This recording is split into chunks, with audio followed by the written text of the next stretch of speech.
air fresheners in the car, finances, a possible security guard. Not only are we going to get into the substance of the morning session of this hearing, but our reporter got very close to David in court, and what she observed was interesting.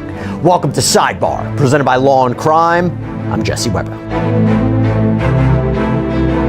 Okay, so we got day 2 of this preliminary hearing in the David case. Remember, he's facing first-degree murder, continuous sexual abuse of a child under... Air fresheners in the car, finances, a possible security guard. Not only are we going to get into the substance of the morning session of this hearing, but our reporter got very close to David Music in court, and what she observed was interesting. Welcome to Sidebar, presented by Law and Crime. I'm Jesse Weber. Okay, so we got day 2 of this Music preliminary hearing in the David case. Remember, he's facing first-degree murder, continuous sexual abuse of a child under 14, unlawful mutilation of human remains charges, all in connection with the death of 14-year-old Celeste Rivas Hernandez, whose decomposed, dismembered body was allegedly found in the front trunk of a Tesla, allegedly registered to him. 11 air fresheners, not in the cup holders or dangling from the rearview mirror, inside the front trunk, inside the same compartment where the body of a 14-year-old girl was found. This is how you enter the preliminary hearing of David Anthony Burke, a young man who had millions of dollars, a record deal, and a debut album called Withered dropping in days. And he allegedly had a secret he was willing to kill to protect. This isn't a music video. This is what happens when the scent of vanilla and pine can't mask the smell of a cover-up. Before we go deeper into what the documents actually show, make sure you're subscribed to AA Dark Files, because we don't just cover the story, we follow the evidence. 14 unlawful mutilation of human remains charges, all in connection with the death of 14-year-old Celeste Rivas Hernandez, whose decomposed, dismembered body was allegedly found in the front trunk of a Tesla, allegedly registered to him. This was back in September of... His hair is grown out. He is unshaven. He's wearing that LA County jail uniform, that orange jumpsuit, and he still has his feet and his waist shackled. He's not wearing handcuffs though, so he was kind of split out in his chair, arms on his armrests. I could see his yellow legal notepad that he had laid out in front of him. So I was trying to take a peek, trying to see if he was taking any notes. He didn't have anything written down. The courtroom artist has one job: to capture what the cameras cannot. And in the early sketches from this hearing, one figure remains unmistakable. David Burke is sitting in the jury box area, staring straight ahead. He wears an orange jumpsuit. He has a legal pad in front of him. It is blank. For a man whose life is on the line, whose career is over, and whose alleged actions are the subject of testimony that has made grown reporters gasp, there is nothing. No notes, no outbursts, no visible reaction. Just a young man who appears to one observer to be on another plane. Substance of what has happened in this morning session. You have to tell us what you've been seeing in that courtroom, specifically David, right? Because I understand you got really, really close to him today, right? What did you see? I did, Jesse, but first, I just want to tell you again, it is such a treat to be on this show with you because I love watching it. So yes, I was sitting right behind David this morning. I somehow got a seat in front of where they were seating other reporters. I think it's because I actually walked in a little bit later than everybody else did. So because of that, they had me seated on the end of one of the attorneys' rows in that courtroom. And I was right behind David. He didn't look too great. You know, his hair... So we ended yesterday with cross-examination of an LAPD criminalist. She was the one who was called to process evidence found in David's garage. And that evidence included everything from trash bags to rubber floor mats to bloodstains. She was the one who tested chainsaws found in David's house. This was just about a week after the car was found in the Hollywood tow yard, with the victim's remains in the front trunk, of course. So they continued with that cross-examination, and there was a lot of back and forth about the chainsaws. And here's why. Defense attorney Blair Burke noted there was no positive test indicating the possibility of blood on those chainsaws. This is where the prosecution's case hits its first speed bump. The chainsaws found in David's garage tested negative for blood. The defense jumps on this like a lifeline. They want you to ask yourself, if these were the tools of dismemberment, how could there be no trace? But here is where the picture gets sharper. There is a chainsaw that was ordered online. It was delivered to David's house. It was never found, missing, gone. And when a medical examiner later testifies about how clean the cuts were to the victim's remains, you realize that the absence of blood on the wrong chainsaw does not erase the presence of the missing one. This is where you see the strategy. Create doubt where there is a vacuum and pray the jury fills it with mercy. Has his feet and his waist shackled. He's not wearing handcuffs, though, so he was kind of splayed out in his chair, arms on his armrests. I could see his yellow legal notepad that he had laid out in front of him, so I was trying to take a peek, trying to see if he was taking any notes. He didn't have anything written down. But there definitely were moments this morning during cross-examination of witnesses where he did lean in and talk to his attorneys. The first time I noticed that, it was during cross-examination related to financial management. They were essentially talking about how much... She kept on asking this LAPD witness for the prosecution why they didn't take those chainsaws into evidence. It sounded like she wanted to make the point that touch DNA, which they didn't test for, may have indicated something else, may have painted a more comprehensive picture of what exactly happened and who may have been involved, who else may have been involved, that is. But the criminalist was very sharp, very clear with her answers. At one point yesterday, she even brought her notes back out to make sure that she gave precisely the information that was documented during this investigation. The documentary record is the only truth that matters. The criminalist testified that had the chainsaws been used for dismemberment, there would have been no way to clean the blood to the point where their testing returned a negative result. This is the inversion of the CSI effect. It is not about what the science can find. It is about what the science cannot hide. And in the case of David Burke, the science keeps pointing back to one place, the garage. They haven't actually decided yet if that's something they're going to pursue. Yeah, and I'm glad you mentioned that, because the idea is, and I'm going to get to the witnesses who testified today, if they can show how lucrative his career was at $11.5 million, that if Celeste came out and exposed him for this alleged illegal sexual relationship, she was going to take it all away. So the more they can amplify that, I get where they're going. I get what they're trying to do. Before, again, we get into the substance, I also understand that Celeste's family was back in that courtroom. We talked about yesterday how incredibly difficult it was for them to have to sit through the photos of Celeste's body dismembered, found in that Tesla. What was it like to see them in court today? It's really tough. You know, Jesse, I told you yesterday, I cannot begin to imagine what they are going through. Yesterday, I was sitting directly... Prosecutors are trying to prove that there is enough probable cause for this case to move forward to trial. I want you to also take a look at some new courtroom sketches we just got in from day 2 of this preliminary hearing per artist Mona Edwards. One of the big points of contention today was how the Tesla, where Celeste's body was found in July of last year, was processed by police.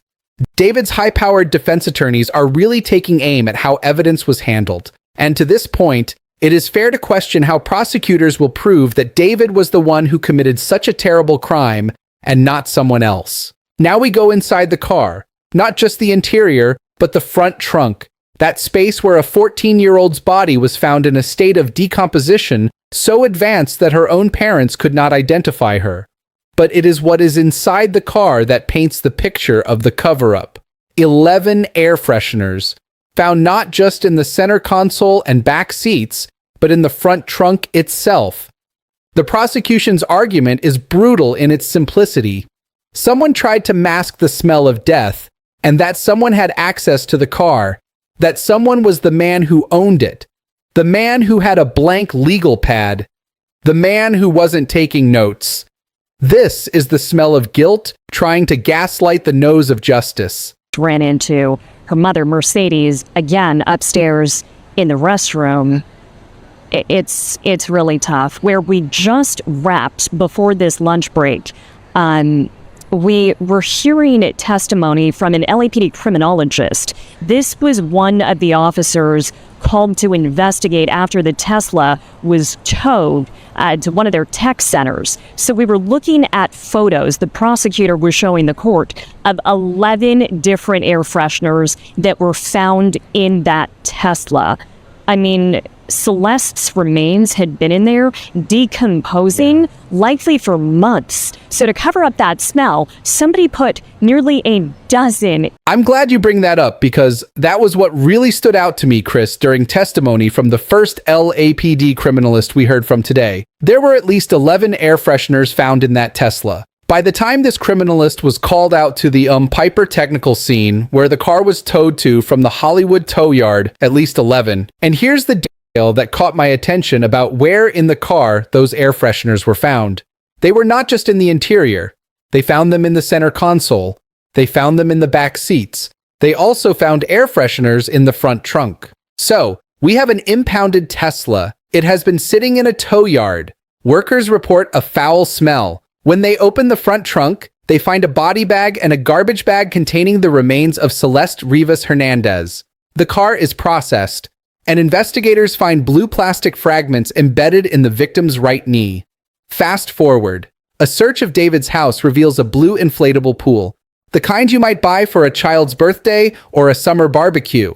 But the pool has linear cuts in it, and when they test the fragments from the victim's body, they match the pool. The story writes itself. The garage was the operating room. Air fresheners, not just inside the car, but actually in the front trunk. Yeah.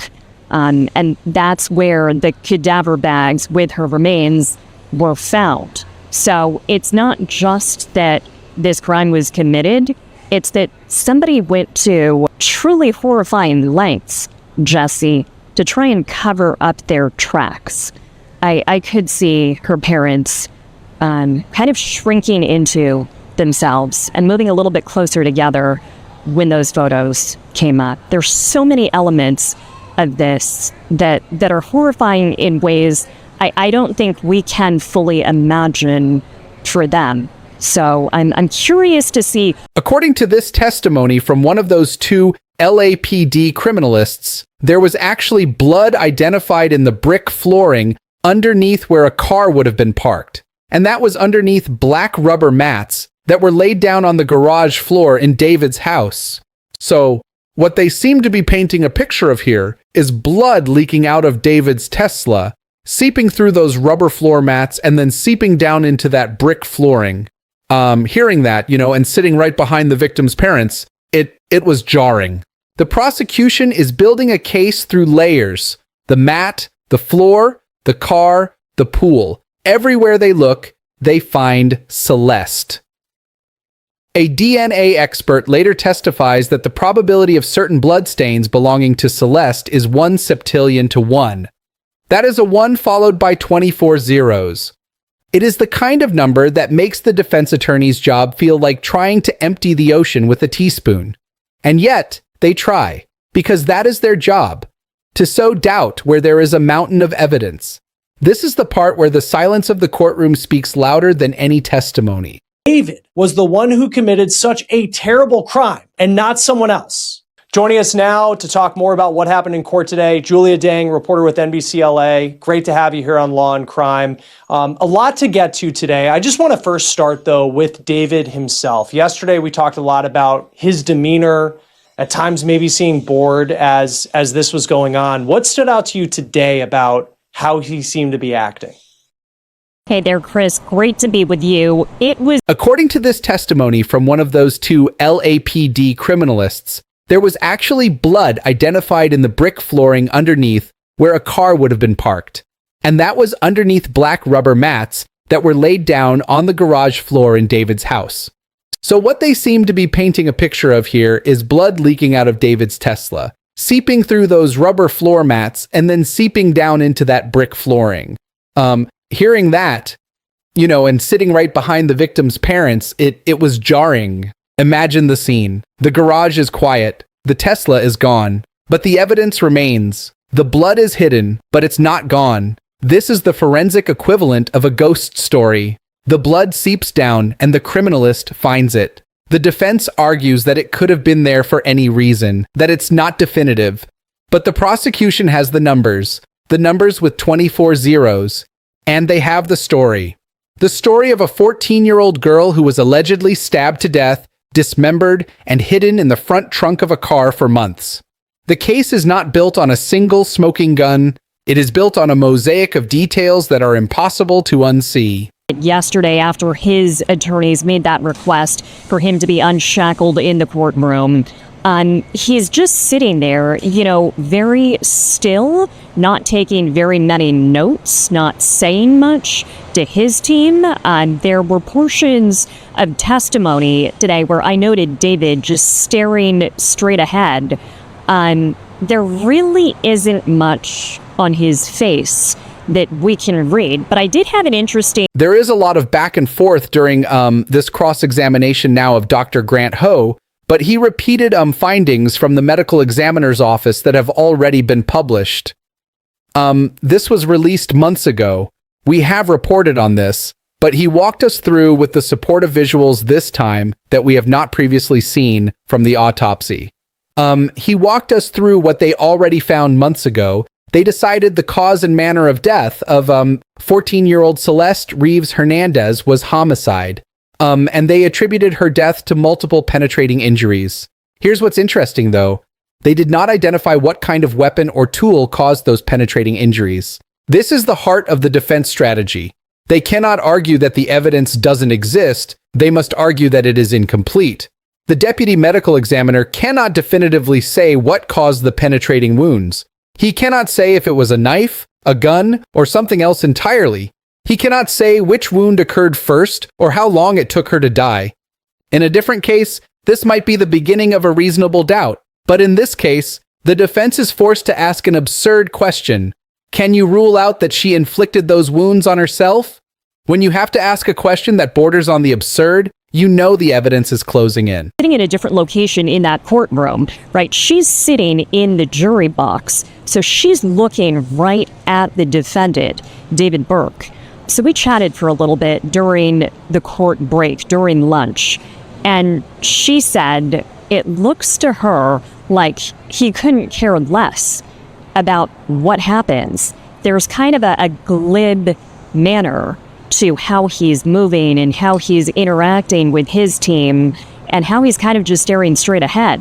So I asked her, is this typical? You've been through hundreds of criminal trials. You've sketched probably more criminal defendants than you could count. Have you seen He repeated findings from the medical examiner's office that have already been published. This was released months ago. We have reported on this, but he walked us through with the support of visuals this time that we have not previously seen from the autopsy. He walked us through what they already found months ago. They decided the cause and manner of death of 14-year-old Celeste Reeves Hernandez was homicide. And they attributed her death to multiple penetrating injuries. Here's what's interesting, though. They did not identify what kind of weapon or tool caused those penetrating injuries. And they stopped short of actually calling it a penetrating injury caused by a sharp instrument. The medical examiner's testimony is clinical. It is methodical. It is the product of a man who sees this every day. But the room is filled with people who have never seen anything like it. There is an audible reaction, a gasp. The projector flips through photos, and you see the torso, the open chest cavity, the limbs laid out. David Burke does not flinch. He does not look away. He stares straight ahead. This is not the behavior of a man who is innocent. It is the behavior of a man who has already accepted his fate. We've only heard him speak a couple times, just, yes, Your Honor, or I understand. And he's dressed in the exact same way he was yesterday. He's wearing that orange LA County jail uniform, that jumpsuit. He's got grown-out hair. He's wearing black glasses, and he looks unshaven and, frankly, pretty exhausted. When you think about, This is someone who Dr. Grant Ho took the stand just about 4 minutes before we wrapped for today. Day 3 of this preliminary hearing in the murder case against 21-year-old David Anthony Burke. So he just started laying out his findings from this autopsy conducted September 10th. That was 2 days after this teenager's remains were found in the front trunk of David's Tesla. He's testifying about the state of decomposition. It was tough, incredibly tough to see the photos the other day in court. Hearing this testimony now from the deputy medical examiner who actually led the autopsy, this might be even tougher, Chris, in different ways. The defense is testing its theories. They asked the medical examiner if they had spoken to Celeste's relatives about her mental health or drug use. They suggest that perhaps she caused her own injuries. It is a dangerous game, because when you ask if a teenage girl could have stabbed herself, you are asking the jury to believe something that defies logic. The prosecution has the evidence: the chainsaws, the body bag, the inflatable pool, the air fresheners, the blood. One story is grounded in evidence. The other is grounded in desperation. To financial management and just how much money David was making. And then we heard from a CHP officer who testified about where Celeste's passport ID was found months after her body was found. That was up in Santa Barbara County. And then we heard from 2 LAPD staffers. They are criminalists. One was the primary criminalist who processed the scene with the Tesla, and the other was involved in the search of David's house up in the Hollywood Hills a couple days after the body was found on September 17th of last year. So this is what was new and what was really interesting, Chris. We haven't heard about this detail. He testified that when they weighed her remains, it only came out to 71 pounds. The last thing he said on the stand before we ended today was that she still had her braces on, and of course it was the dental records that helped them make that positive identification, because when they found her remains, there was so much decomposition, there was so much skin slippage. They couldn't identify her. There simply was not enough knots left. Celeste Rivas Hernandez weighed 71 pounds at the time of her autopsy. She had braces on her teeth. She was 14 years old. She was a child, and she was allegedly killed by a man who was making millions of dollars, a man who had a future that she threatened to destroy. The financial motive is clear. If she exposed their illegal relationship, the money would disappear. And so, the argument goes, he killed her to keep it. This is the moment where the case transforms from a legal proceeding into a tragedy. That was underneath black rubber mats that were laid down on the garage floor in David's house. So what they seem to be painting a picture of here is blood leaking out of David's Tesla, seeping through those rubber floor mats and then seeping down into that brick flooring. Hearing that, and sitting right behind the victim's parents, it was jarring. Let me tell you why that's so significant, but our audience should know. One of the special circumstance allegations in this case that has been presented by prosecutors is that David Anthony Burke personally used a deadly and dangerous weapon, a sharp instrument, to commit this crime. And yet what you're telling us is this deputy medical examiner can't definitively say that that's the case. We don't know that for sure. And I think defense attorneys made a point of underscoring that several times. That is one of the elements of this first-degree felony murder charge that is interesting, that is different, right? And if he is convicted, there could be a sharp instrument enhancement. This is where the law gets technical. The prosecution is trying to prove that the murder was committed with a sharp instrument. The defense is arguing that the evidence doesn't prove that. But here's the thing. The prosecution doesn't need to prove the exact instrument to prove murder. The special circumstances are what make this a death penalty case. And the special circumstances are based on the totality of the evidence: the financial gain, the lying in wait, the murder of a witness. The absence of a murder weapon does not erase the presence of a motive. Clip number 14. Video start time 0:14:30. Video end time 00:15:00. His attorneys have said they will vigorously defend him in court. Let us be clear, said the singer's defense lawyers in a statement following his April arrest. The actual evidence in this case will show that David Burke did not murder Celeste Rivas Hernandez, and he was not the cause of her death. So, here we are. The preliminary hearing is over. The judge has ruled that there is enough evidence for a trial. David Burke will stand trial for the murder of Celeste Rivas Hernandez. The case will go forward. The evidence is overwhelming. The DNA, the phone records, the purchases, the air fresheners, the blood, the inflatable pool, the missing chainsaw. And yet the defense is prepared to argue that it was all a misunderstanding, that it was someone else, that she did it to herself. Justice is not a straight line. It is a process. And in this case, the process is just beginning.